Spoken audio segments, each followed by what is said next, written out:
행복한 주일 밤입니다. 오늘 하나님의 말씀을 듣고 전하는 우리 모두가 야곱처럼 하나님의 복을 받는 시간이 되기를 예수님의 이름으로 간절히 소망드립니다. 여러분은 어떤 복을 받기를 원하십니까? 예로부터 우리나라 사람들은 복을 매우 좋아했습니다. 그래서 붙일 수 있는 곳곳마다 이 복이라는 단어를 자주 사용했어요.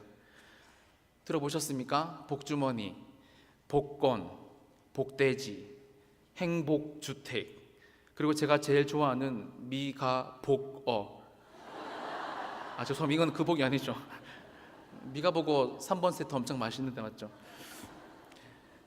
그리고 우리나라 사람들은 복을 매우 좋아해서 매년 새해가 될 때 어른들에게 여러분 이렇게 인사하지 않습니까? 새해 복 많이 받으세요. 새해 복 적당히 받으세요 하면 할아버지 진노하십니다. 한글로 번역된 성경에도 복이란 단어가 여러분 많이 나오는데요, 대표적으로 시편이 시작되는 시편 1편도 복으로 시작합니다. 한번 보세요. 복 있는 사람은. 여러분, 그렇다면 복이란 단어는 도대체 무엇일까요? 국어사전에 보면 복을 이렇게 정의합니다. 복, 명사, 삶에서 누리는 좋고 만족할 만한 행운 또는 거기서 오는 행복이라고 말이죠. 그런데 여러분, 예수님을 믿는 우리는 복이라는 단어를 들으면 그렇게 편안하지만은 않는 것 같습니다. 특별히 이 현상은 기복신앙이라는 단어를 우리가 들으면 불편함을 느끼는 사람이 많다는 데서 확인할 수가 있어요. 이처럼 여러분, 우리 대부분은 복이라는 이 단어에 대해서 긍정의 마음도 있지만 그 반대의 마음도 가지고 있습니다. 저는 오늘 설교를 준비하면서 기독교란, 그리고 복음이란 하나님께 복을 구하는 것이라고 먼저 정의하고 싶습니다. 왜냐하면 성경의 많은 곳에서 등장하는 인물들이 여러분 하나님께 복을 구하고 있기 때문에 그렇습니다. 그렇기 때문에 오늘 설교를 통해 복을 구한다, 이 복을 빈다는 여기에 대한 정확한 개념을 성경에서 함께 찾고 알아보고 복을 주시는 하나님께 복을 구하는 시간이 되기를 예수님의 이름으로 다시 한번 더 간절히 소망드립니다. 먼저 시편 73편 28절에서는 이렇게 말합니다. 같이 한번 읽어볼까요? 하나님께 가까이함이 내게 복이라. 내가 주 여호와로 나의 피난처로 삼아 주의 모든 행적을 전파하리라. 시편 73편에서는 하나님께 가까이함이 복이라라고 복을 말하고 있어요. 그렇습니다. 우리는 이미 성경적인 복이 무엇인지 너무나 잘 알고 있습니다. 하지만 여러분, 우리가 아는 복은 우리의 머리와 입으로 아는 경우가 훨씬 더 많다라는 겁니다. 예를 한번 들어볼까요? 2017년 11월 16일 여러분 무슨 날인지 아십니까? 목요일. 그렇습니다. 2018년도 대학 수학능력시험 있는 날입니다. 우리 고3들에게 헬게이트가 열리는 날입니다. 그런데 만약 우리 고등부의 어떤 친구가 이 하나님의 말씀을 엄청 신뢰하고 붙잡고 열심히 공부해서 시험을 쳤는데 말씀에 신실한 하나님이 정말 겸손한 대학, 얼마나 겸손하냐면 그 대학의 이름을 들어도 아무도 모르는 그런 겸손한 대학에 들어갔다라고 상상해 봅시다. 이때 우리 대부분은 그 친구가 하나님께 복을 받았다라고 여러분 말하지 않습니다. 주일에 가게 문을 절대로 열지 않으리라 라는 다짐을 하고 목사님을 어렵게 불러서 예배까지 드리고 좋은 자리에 가게를 기업했습니다. 그런데 여러분, 이게 웬일입니까? 기업을 하자마자 매일 1000명이 넘는 손님들이 가게를 방문하는 것이 아니라 파리 1000마리가 매일 들어오는 거예요. 그럼 만약 우리가 이런 상황을 맞이한다면 하나님께 복을 받았다라고 말할 수 있겠습니까? 오늘 짧은 시간이지만 창세기 25장에 나오는 야곱을 통해 복받은 자의 인생은 이 인생에 어떤 일이 일어났으며 하나님께서 주시는 복의 핵심을 나누면서 은혜를 받기를 원합니다. 창세기 25장 19절 말씀 우리 읽었지만 다시 한번 더 읽어보겠습니다. 아브라함의 아들 이삭의 족보는 이러하니라. 아멘. 우리가 잘 아는 것처럼 여러분, 창세기는 총 50장으로 되어 있습니다. 그런데 사실 창세기는 이 10개의 족보로 여러분 구성된 사실 족보책입니다. 히브리어 원문에 보면 족보, 역사를 뜻하는 이 히브리어 톨레도시라는 단어가 10번 여러분 사용되면서 창세기가 10개의 족보로 나누어져 있어요. 그런데 오늘 본문은 이삭의 족보를 설명하고 있습니다. 여러분, 이삭 어떤 사람입니까? 너무 잘 아시죠? 우리가 알고 있는 것처럼 이삭은 아버지 아브라함이 100세 때, 어머니가 90세 때 낳은 정말 기적처럼 낳은 자식입니다. 히브리서는 이 장면을 이렇게 설명합니다. 사라가 나이가 너무 늙어서 아기를 낳을 수 없었으나 믿음으로 임신하게 되었다라고 말이죠. 너무 늙어서 절대 아기를 낳을 수 없었는데 낳은 아기가 야곱이었습니다. 그렇습니다. 오늘 본문의 아브라함과 이삭 모두는 부를 수 없는 중에도 부르시고, 사막에서 생수를, 죽음에서 생명을 내시는 하나님은 감히 바랄 수 없는 중에도 여러분이 아브라함과 이삭의 가문을 인도하고 계시다라는 것을 본문은 우리에게 말해주고 있다라는 겁니다. 그래요, 오늘 본문은 도저히 기대할 수도 없는 상황에서 99.9%가 아니라 100% 하나님의 능력만으로 아브라함과 이삭이라는 사람의 가문을 이끄시고 복을 주시는 분이심을 이 짧은 구절에서 성경은 설명하고 있어요. 하나님의 은혜가 아니고서는 여러분 도저히 설명할 수 없는 창세기 25장의 내용이라는 겁니다. 여러분, 얼마나 시간이 흘렀을까요? 이삭의 아들 에서와 야곱이 장성합니다. 그리고 이삭은 눈이 잘 보이지 않을 만큼 육체가 쇠했습니다. 그래서 그가 원래 복을 주고 싶었던 맏아들 에서를 불러 아버지가 언제 죽을지 모르니까 마음껏 축복하고 싶다라고 에서에게 말을 합니다. 그런데 여러분, 하나님께서 복을 주신 인생이었던 아브라함과 이삭의 족보를 조금 더 자세히 우리가 열고 살펴보면 우리가 생각하는 것과 다르게 하나님의 복이 흘러간다는 것을 바로 캐치할 수 있어요. 창세기 27장 38절과 39절을 보면 원래 이삭이 복을 주려고 했던 사람이 복을 받지 못하는 장면이 나옵니다. 여러분 같이 한번 읽어보겠습니다. 시작. 에서가 아버지에게 이르되 내 아버지여, 아버지가 빌 복이 이 하나뿐이니까 내 아버지여 내게 축복하소서, 내게도 그리하소서 하고 소리를 높여 우니 그 아버지 이삭이 그에게 대답하여 이르되 내 주소는 땅의 기름짐에서 멀고 내리는 하늘이 너는 칼을 믿고 생활하겠고 내 아우를 섬길 것이며 매임을 벗을 때에는 그 멍에를 내 목에서 떨쳐 버리리라 하였더라. 아멘. 그렇습니다. 여러분, 이삭은 서열대로 동생 야곱보다 형 에서에게 복을 주고 싶었어요. 그런데 이삭은 에서에게 도저히 축복이라고 할 수도 없는 이 저주와 같은 이야기를 다른 사람의 입이 아닌 지금 자신의 입으로 고백하고 있습니다. 남은 복이 없으면 여러분 차라리 입을 벌려서 저주하지를 말지, 지금 이삭은 에서에게 축복까지도 않는 저주를 하고 있습니다. 그렇습니다. 비록 아버지 이삭의 실수처럼 보이는 에서를 향한 이 말은 여러분 실상은 하나님께서 이미 계획하신 뜻대로 복이 이루어지고 있음을 우리에게 분명히 보여준다는 겁니다. 사랑하는 여러분, 제가 여러분에게 노력하지 말라는 것이 아닙니다. 열심히 살지 말라는 것이 아닙니다. 그럼에도 불구하고 성경은 하나님만이 우리 인생에 복을 주시는 분임을, 유일한 분임을 우리에게 분명하게 말하고 있습니다. 하나님만이 저와 여러분의 인생을 여러분 붙잡고 이끌어 가신다라는 겁니다. 여러분 시간이 없어서 제가 본문을 모두 다 꼼꼼히 살펴볼 수 없지만 야곱은 분명히 하나님께 복을 받은 사람이 맞았습니다. 그런데 여러분 우리가 야곱의 인생을 또 조금 더 가까이서 살펴보면 우리가 생각하는 복의 개념과는 너무나 다른 복이 야곱의 인생에 펼쳐짐을 알 수 있어요. 성경에 기록된 야곱의 인생에는 참 많은 일들이 있었습니다. 우선 창세기 27장을 보면 야곱은 형 에서의 장자권을 빼앗기 위해서 아버지 이삭을 속이고 이삭의 축복을 받습니다. 이 사실을 뒤늦게 알았던 형 에서는 광분합니다. 그 광분은 동생 야곱을 죽이고 싶은 마음까지 들게 했음을 성경은 말하고 있습니다. 얼마나 에서가 광분했냐면 42절에 보면 이 에서의 말이 어머니 리브가에게도 들렸습니다. 여러분 이런 광기 아니었겠습니까?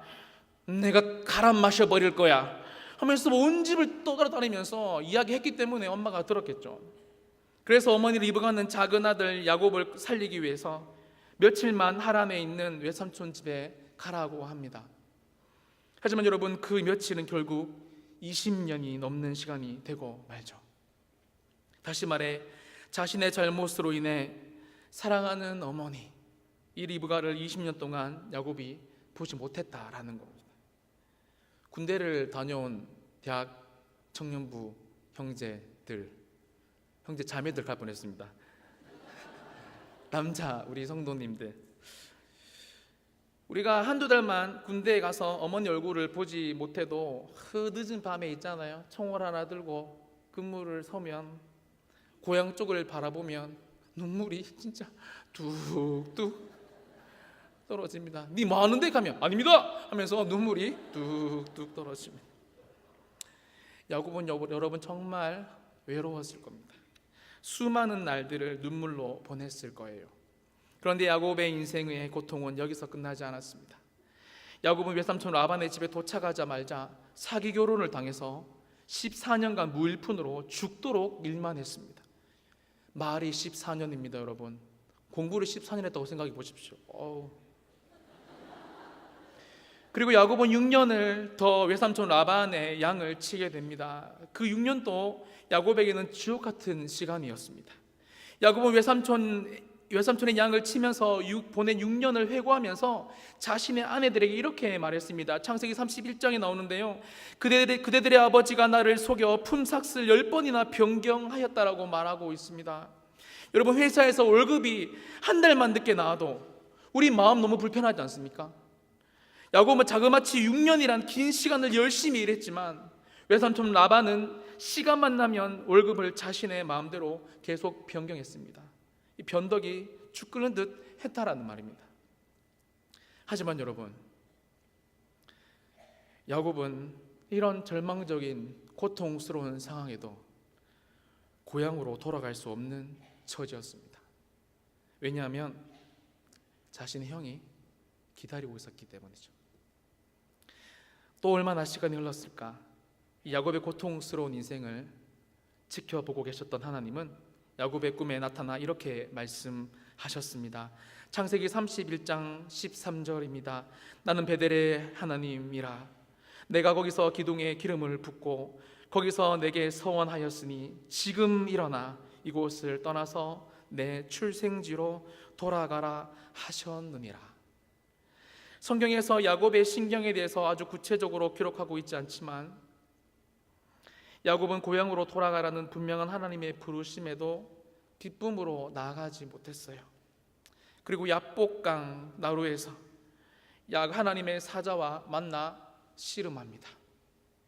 여러분, 야곱이 지금 하나님의 사자와 한 씨름이 이 강호동과 이만기 씨가 만나서 한 삿발을 들고 한 씨름이었겠습니까? 모래 하나 깔고 여러분 삿바 두르고 한 실험이 아니었다라는 겁니다. 원문에 보면 이 실험을 먼지에 쌓이고 붙잡다라고 쓰여져 있습니다. 쉽게 말해서 땅에 먼지가 나도록 여러분 싸웠다라는 겁니다. 그 싸움이 얼마나 격렬했는지 야곱의 허벅지 관절이 어긋났다라고 성경은 말하고 있죠. 예전에 성경에는 위골되었다라고 번역했는데 여러분, 이 위골이 뭐냐면 뼈가 살을 찢고 나와서 튀어나왔거나 뼈가 살 안에서 완전히 부러진 상태를 말합니다. 그렇습니다. 야곱은 하나님의 사자와 생명을 걸고 사투를 벌였습니다. 그리고 그는 심각한 부상을 당하고 장애를 가지게 됩니다.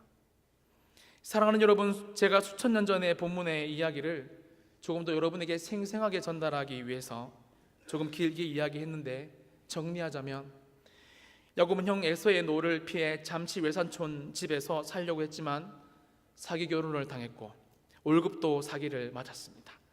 그 시간이 자그마치 20년이었습니다. 그리고 하나님의 부르심에도 형 에서에 대한 두려운 마음 때문에 고향으로 돌아갈 수가 없었고, 돌아가는 길에 하나님의 사자를 만나 허벅지 관절이 부러질 만큼 사투를 벌이고 절름발이가 됩니다. 어떤 신학자들은 의학기술이 발달하지 않았던 시대여서 야곱은 이때부터 제대로 걷지 못하는 여러분 진짜 장애인이 되어서 평생을 살아가실 수도 있다라고 말합니다. 어쨌든 야곱은 하나님의 은혜로 형 에서에게 용서를 받고 여러분 끝내는 고향으로 돌아가게 되죠. 이제 야곱의 인생에 평안이 여러분 찾아와야 됩니다. 이쯤 되면, 그죠? 그런데 인생의 평안이 찾아오는가 싶었는데 그가 너무나 사랑했던 딸 디나가 이방 민족인 히비족 속 하몰의 아들 세겜에게 강간, 오늘날 말로 성폭행을 당하게 됩니다. 여러분 어느 날 여러분의 딸이 카톡을 봤는데 여러분의 딸 그 사진에 이상한 남자가 딸 옆에 서 있기만 해도 여러분 우리 마음 사실 엄청 불편합니다. 저 자식이 하면서 딸이 학교에서 들어오기만 기다립니다. 그 성폭행 사건으로 인해 야곱의 아들들은 참을 수 없는 분노로 세겜의 가족을 학살하게 되고 야곱은 보복으로 인해 이 두려움 때문에 잠을 이루지 못합니다. 여러분 또 그뿐만 아닙니다. 맏아들 루벤이 자기의 아내인 비라와 동침한 사건도 경험합니다. 여러분 자신의 아들이 자신의 아내와 성관계를 맺었다고요. 여러분 막장 드라마도 아침에 막장 드라마 엄청 많이 한다면서요. 아침에 보는 막장 드라마도 여러분 이런 시리즈 막장 드라마는 없습니다. 그리고 야곱의 인생의 절망은 그가 노인이 되는 창세기 37장에서 정점을 찍어요. 바로 야곱의 유일한 희망이자 사랑의 대상이었던 요셉이 죽는 사건이 나옵니다. 창세기 37장 35절입니다. 그의 모든 자녀가 위로하되 그가 그 위로를 받지 아니하여 이르되 내가 슬퍼하며 수올로 내려가 아들에게로 가리라 하고 그의 아버지가 그를 위하여 울었다라고 말하고 있습니다. 목사님 요셉 죽지 않았잖아요. 맞습니다, 여러분. 우리는 이 사건의 결말을 다 알고 있기 때문에 요셉이 죽지 않았다는 걸 알고 있지만 사실 여러분 이 순간에 야곱에게서는 요셉은 죽은 것이었습니다. 그 고통이 얼마나 컸냐면 모든 자녀들이 위로해도 소용이 없었어요. 죽은 아들이 있는 저 세상으로 나도 내려가겠다 하면서 정신을 놓고 엉엉 울었습니다. 쉽게 말하면 목숨이 붙어 있어서 사는 거지. 야곱의 노년에는 삶의 의미가 전혀 없는 그런 시간을 지금 야곱 노년에도 보내고 있었다라는 겁니다. 사랑하는 여러분, 이런 인생을 살았던 야곱의 마음, 야곱의 하루하루는 여러분 도대체 어땠을까요? 우리는 도저히 상상할 수도 없었을 겁니다.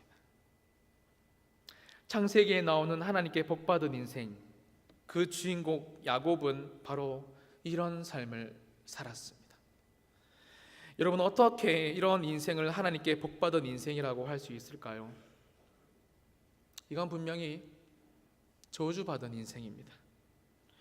혹시 우리 주변에 여러분 야곱과 같은 인생을 살고 계신 분이 계십니까? 감히 누가 이런 비슷한 고통을 당하고 있는데 여러분 감히 누가 그 사람한테 가서 집사님, 권사님, 성도님 하나님께 복받은 인생이라 그렇습니다, 잘 견뎌보세요, 이렇게 말할 수 있는 사람 아무도 없습니다. 그러나 여러분 하나님은 이런 인생을 살고 있는 야곱에게 계속 복을 주셨다라고 성경은 말하고 있습니다. 창세기 35장 9절 말씀 읽어보겠습니다. 야곱이 밧단 아람에서 돌아오매 하나님이 다시 야곱에게 나타나사 그에게 복을 주시고. 여러분 그렇다면 반대로 하나님께 저주를 받은 자의 인생을 짧게 한번 살펴보겠습니다. 대표적으로 야곱의 형 에서의 인생을 들 수 있죠. 일단 에서 잘 살아요. 모든 사람이 정말 부러워할 것들을 가지고 있습니다. 창세기 32장에 보면 야곱이 외삼촌 라반의 집을 떠나 형 에서를 만나러 갈 때 마음이 야곱이 너무 심히 두려워서 또 답답해서 자기와 함께한 동행자와 양과 소와 낙타를 두 떼로 나눕니다. 여러분 왜죠? 우리가 잘 아는 것처럼 한 떼를 치면 나머지 한 떼는 살기 위해서입니다. 잔머리를 쓴 거죠. 그뿐만 아닙니다. 야곱은 한번 살아보려고 형 에서를 위해서 패키지 선물까지 가지고 갔습니다. 창세기 32장 13절에서 15절에 나오는데요, 제가 읽어볼게요. 야곱이 거기서 밤을 지내고 그 소유 중에서 형 에서를 위하여 예물을 택하니 이런 예물이었습니다. 암소가 200이요 숫염소가 20이요 암양이 200이요 순양이 20이요 젖나는 낙타 30과 그 새끼요 암소가 40이요 황소가 10이요 암나귀가 20이요 그 새끼가 10이라. 잘 다가오지 않으시죠? 제가 집에서 계산을 해봤어요. 숫자를 정확하게 표시하지 않은 새끼들을 빼고 계산하니까 540마리였습니다. 그래도 잘 안 다가오시죠? 우리는 잘 사니까요. 여러분, 제가 그래서 사진을 한번 가지고 왔습니다. 여러분, 이 정도 제가 세어보니까 이게 한 200마리 정도 됩니다. 540마리를 형 에서의 예물로, 선물로 야곱이 가지고 갔습니다. 야곱은 한번 살아보려고 형 에서의 마음을 풀어주려고 형 에서만을 위해서 이만큼 선물을 여러분 준비해서 갔어요. 그리고 야곱의 이 행동은 에서를 만나 절정을 이룹니다. 창세기 33장 10절에 보면 이렇게 말해요. 내가 형님의 눈앞에서 은혜를 입었사오면 청하건대 내 손에서 이 예물을 받으소서. 내가 형님의 얼굴을 배운즉 보세요, 하나님의 얼굴을 본 것 같사오며 형님도 나를 기뻐하심이니이다. 형님의 얼굴을 보니까 하나님의 얼굴을 보는 것 같습니다라고 여러분 지금 아부를 떨고 있는 겁니다. 살고 싶어서요. 그런데 형 에서는 쿨남이었습니다. 엄청 쿨남이었죠. 구절을 보세요. 에서가 이르되 내 동생아 내게 있는 것이 족하니 내 소유는 네게 두라. 얼마나 에서가 부자였는지 알겠습니까? 이만큼 가지고 와도 내게 있는 것이 충분하다라고 말하고 있습니다.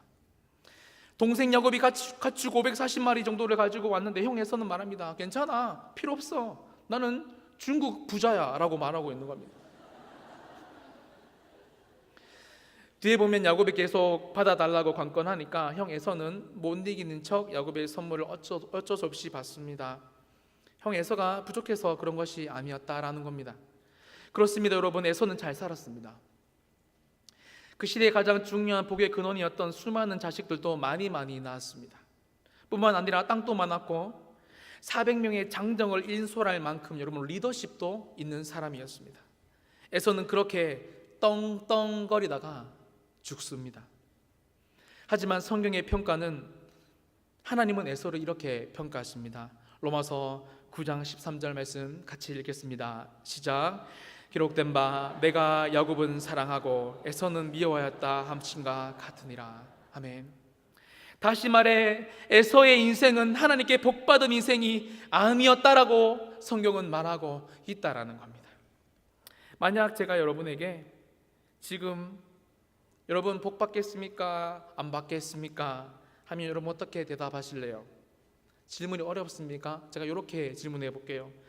여러분 야곱과 같은 인생을 사실래요? 에서와 같은 인생을 사실래요? 사실 듣고 보니까 두 개 다 고르기 곤란합니다. 그냥 살래요, 목사님. 그런데 여러분, 야곱의 인생에 있어서 복이란 개념이 야곱에게 완전히 바뀌었구나라고 확신할 수 있는 아주 중요한 사건이 성경에 등장합니다. 여러분, 저는 사실 이걸 말해주고 싶어서 지금 장황하게 이까지 여러분에게 말을 하고 끌고 온 겁니다. 창세기 49장에 보면 죽음을 앞둔 야곱이 자식을 축복합니다. 특별히 야곱은 극적으로 만난 사랑하는 요셉을 두고 이렇게 축복합니다. 여러분 49장 26절입니다. 같이 한번 읽어볼게요. 시작. 내 아버지의 축복이 내 선조의 축복보다 나아서. 여러분 무슨 말입니까? 쉽게 말하면 아들 요셉아, 내가 받은 복이, 내가 하나님께 받은 복이 나의 아버지 이삭보다 믿음의 조상이었던 할아버지 아브라함보다 더 낫다라고 말하고 있는 겁니다. 그런데 여러분 야곱의 말은 정말 정확했습니다. 야곱은 이렇게 말할 수 있는 자였습니다. 왜일까요? 여러분 복이 뭐죠? 복은 다른 사람들이 보기에 평탄한 삶, 넉넉한 삶, 아무 문제 없는 삶이 아니라 하나님과 함께 하는 것이 여러분 복이잖아요. 그렇습니다. 앞에서 살펴본 야곱의 인생을 보면 야곱의 인생은 하나님과 딱 붙어서 살았던 삶이었습니다. 아니 조금 더 정확하게 말하면 비록 야곱이 수없는 고난을 당했지만 하나님께서 야곱의 인생에 항상 개입하셨다는 겁니다. 그러니까 야곱은 죽음을 앞둔 이 시점에서 깨달은 겁니다.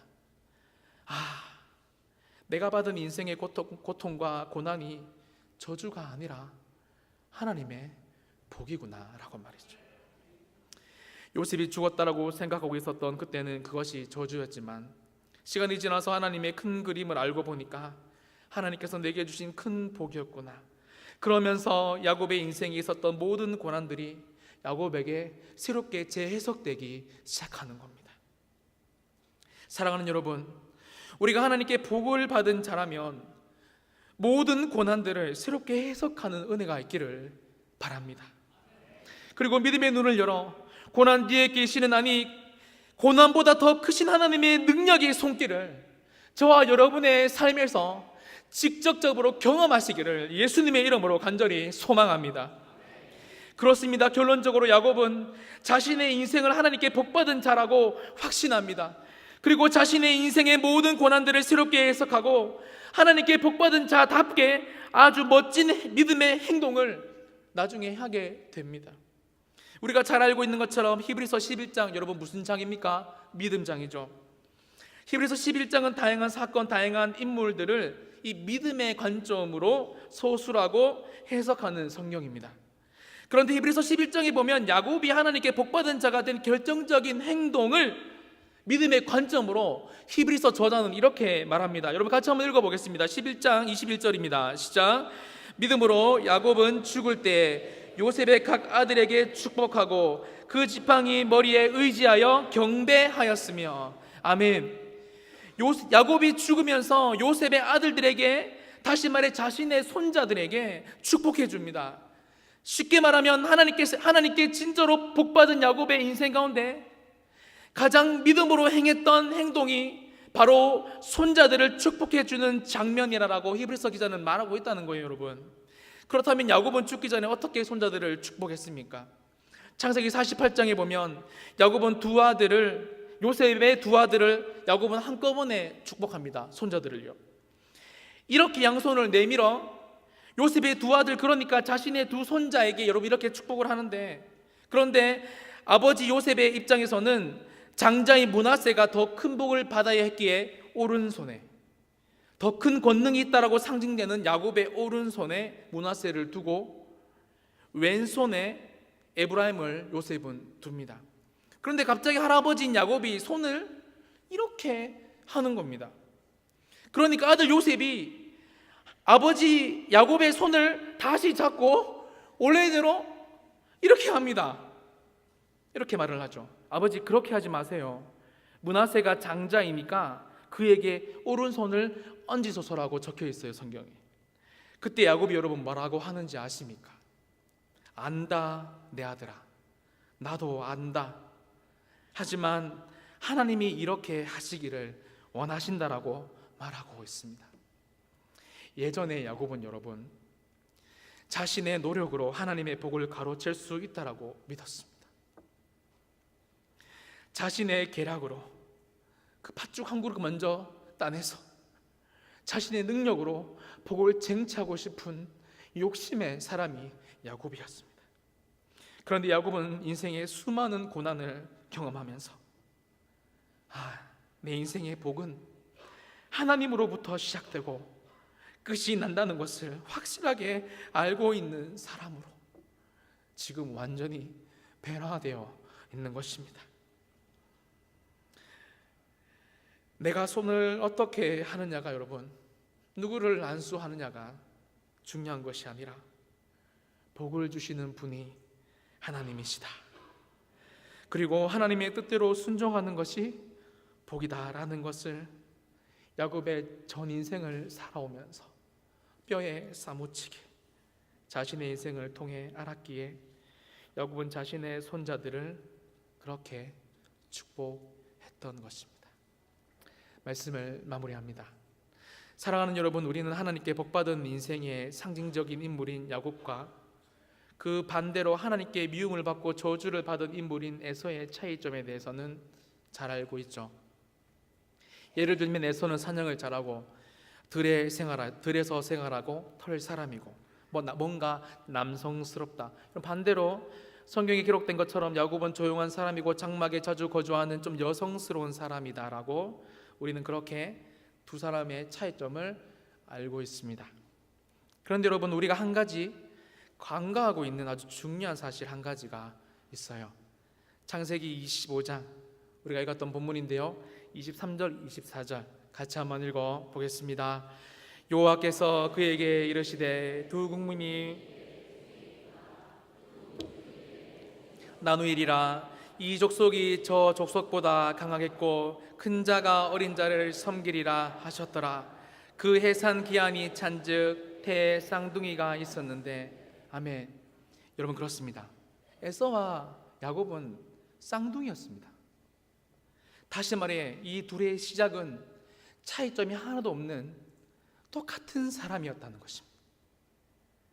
야곱이 먼저 좀 더 우월하고 에서가 못해서 복이 갈라진 것이 아니라 똑같은 사람이 태어났는데 하나님께서 야곱은 복 주시기를 원하셨고 에서는 그렇게 하기를 원치 않으셨기 때문에 인생의 결론이 그렇게 났다는 것을 성경은 말씀하고 있다는 겁니다. 사랑하는 여러분, 복은 차이점이 전혀 없는 연약한 우리 인생 가운데 아무런 이유와 조건 없이 무한한 그분의 사랑과 은혜가 임하여 어두운 우리 인생에 하나님의 빛이 비추어질 때 시작되는 것입니다. 그 하나님의 복이 축복의 자리로 우리의 인생을 붙잡고 이끈다는 것을 성경은 말하고 있는 것입니다. 아직도 여러분의 인생 가운데 갑자기 찾아온 고난으로 절름발이가 된 저와 여러분의 발을 보면서 절망의 눈으로 여러분의 발을 쳐다보고 계십니까? 오늘 이 말씀을 통해 우리 인생에 찾아온 고통과 절망의 문제들이 여러분 새롭게 재해석되어지고 복의 근원이신 하나님을 가까이 하는 저와 여러분이 되기를 바랍니다. 여러분 기억하십시오. 진짜 복은 고통의 순간에도 하나님과 가까이 하는 것이 복입니다. 그리고 그 하나님이 여러분의 인생을 약속대로 그분의 능력으로 바꾸어 놓는 것이 복입니다. 시편 146편의 말씀을 읽고 설교를 마칩니다. 할렐루야, 내 영혼아 여호와를 찬양하라. 나의 생전에 여호와를 찬양하며 나의 평생에 내 하나님을 찬송하리로다. 귀인들을 의지하지 말며 도울 힘이 없는 인생도 의지하지 말지니 그의 호흡이 끊어지면 흙으로 돌아가서 그날에 그의 생각이 소멸하리로다. 야곱의 하나님을 자기의 도움으로 삼으며 여호와 자기 하나님에게 자기의 소망을 두는 자는 복이 있도다. 아멘. 우리 다 같이 말씀을 생각하면서 여러분 우리 기도했으면 좋겠습니다.